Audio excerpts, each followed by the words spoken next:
పరిగణించబడి Cuba దేశము ప్రపంచ దేశాలలో కూడా సోషలిస్ట్ దేశంగా అధిగమించడానికి చేస్తున్నటువంటి ప్రయత్నాలలో 90 కిలోమీటర్ల దూరంలో ఉన్నటువంటి అమెరికా సామ్రాజ్యవాదులు క్యూబా మీద ఆంక్షలు పెట్టి, ఎందుకయ్యా అంటే వాళ్ళు చెప్పిన ప్రకారం ఇంటలేరు అని చెప్పి, వాళ్ళు చేసిన పనులకు ఇంటలేరు అని చెప్పి కొన్ని ఆంక్షలు పెట్టి విద్య మీద, వైద్యం మీద, ఆహారం మీద, ఉద్యోగస్తుల మీద కూడా కొన్ని నిబంధనలు పెట్టి అక్కడ సోషలిస్టు దేశానికి విచ్ఛిన్నం చేయాలని చూస్తున్నటువంటి అమెరికా సామ్రాజ్యవాదం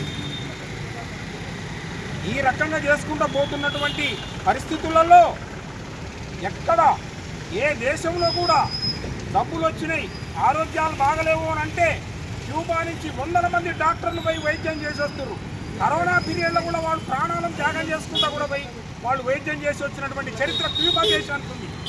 ఆ పరిస్థితులలో ఉన్నటువంటి దేశాన్ని ఖరాబ్ చేసి అధిగమించాలని చూస్తున్నటువంటి అమెరికా సామ్రాజ్యవాదం నశించాలని చెప్పి కోరుతూ, అదేవిధంగా భారతదేశము సిపిఐఎం పార్టీ కేంద్ర కమిటీ పిలుపు మేరకు క్యూబా దేశానికి సహాయనిధిగా సానుభూతి పరులు సభ్యులు సహాయనిధిగా ఇచ్చి ఆ దేశానికి పంపాలి.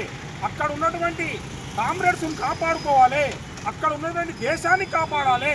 అప్పుడే నిజమైనటువంటి దేశంగా సోషలిస్ట్ రాష్ట్రంగా ఉంటుంది.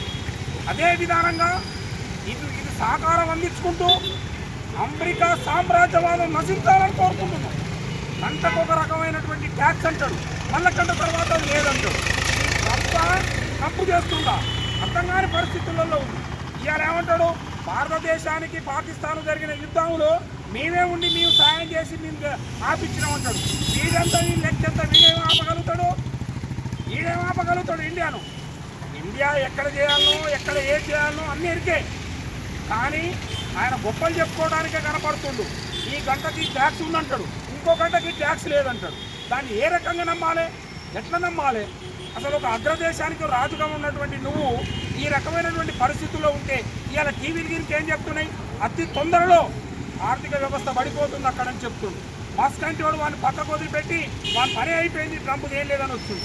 ఆ పరిస్థితులలోనే పార్టీ సభ్యులు, సానుభూతి పరులు, త్యాగశీలులందరూ కూడా ఈ క్యూబా సహాయానికి అక్కడకొచ్చి వాళ్ళు తోచినంత ప్రకారంగా సహాయానికి విరాళాలు ఇచ్చి ఆ దేశానికి కాపాడుకోవాల్సినటువంటి బాధ్యత తోడ్పాటు అందేయాలని చెప్పి మీ ద్వారా తెలియపరుస్తున్నాం.